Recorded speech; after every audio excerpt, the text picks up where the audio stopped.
We've all seen it in the movies, right? The big, dramatic, sudden, nervous breakdown. It's a term that sounds pretty scary, and honestly, we often get it wrong. But what if that whole picture isn't the real story? Today, we're going to look past the cliches and dig into the real architecture of a breakdown. We're going to uncover the hidden causes and the untold truths about how they silently build up over time. So let's just start with this one big question. What if a breakdown isn't a sudden snap at all? What if it's not some explosion that comes out of nowhere, but more like a slow structural collapse that's been happening for a long, long time?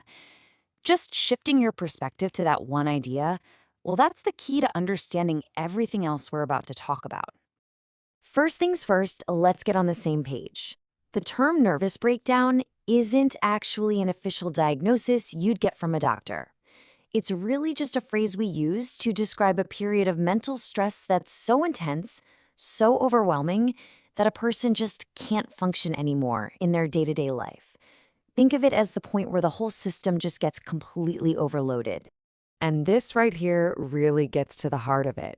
On one side, you have the myth, this single dramatic event, and on the other, the reality, a slow, steady buildup of stress. A better way to think about it isn't like a twig snapping, but more like a wall that's developing these tiny, invisible cracks over months or even years.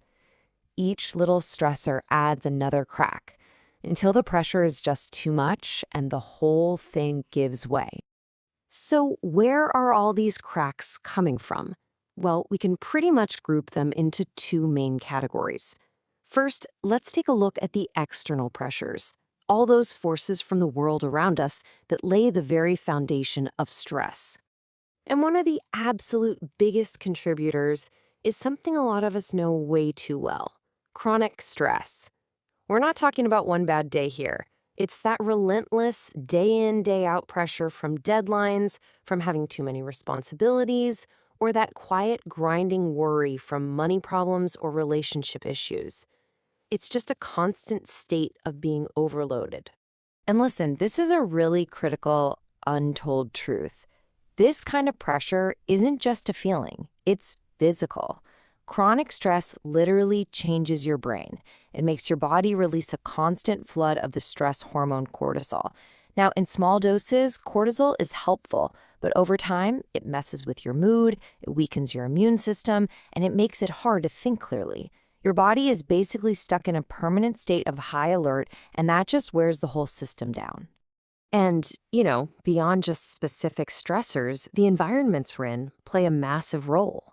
A hostile workplace, a toxic relationship, a family that's just built on criticism, these places can silently turn up the volume on our stress levels. The real danger is that we often just get used to them. We normalize the pressure, and by the time we realize how bad it is, the damage is already pretty severe. Okay, so we've looked at the world outside of us, but here's the thing: external pressures, that's only half the story. Now we need to turn inward and explore the internal factors, the whole mind-body framework that really determines how we handle all that pressure. This is another one of those vital, untold truths. A breakdown almost never happens in a vacuum. A lot of the time, it's connected to an underlying and maybe even untreated mental health condition. Think of it like this. Depression can slowly chip away at the very tools you use to cope. An anxiety disorder can act like a magnifying glass, making every tiny stressor feel like a giant crisis. And past trauma can leave behind these sensitive spots that act like triggers, just waiting to be pulled by today's stress. And it's so important to understand that this is never purely in your head. A breakdown is a team effort between the mind and the body. You can have all the psychological stuff we've talked about, but then you start layering on physical things like not getting enough sleep, not eating well, or dealing with a chronic illness. Each one takes a toll, but when you combine them, they can have an absolutely devastating effect on your ability to bounce back. And of course, sometimes the pressure isn't coming from the outside world at all. Sometimes the calls are coming from inside the house, you know what I mean? That relentless chase for perfection, the paralyzing fear of failure, and that very modern trap of comparing our messy, real lives to the perfect highlight reels we see on social media. These pressures we put on ourselves can sometimes be the heaviest ones to carry.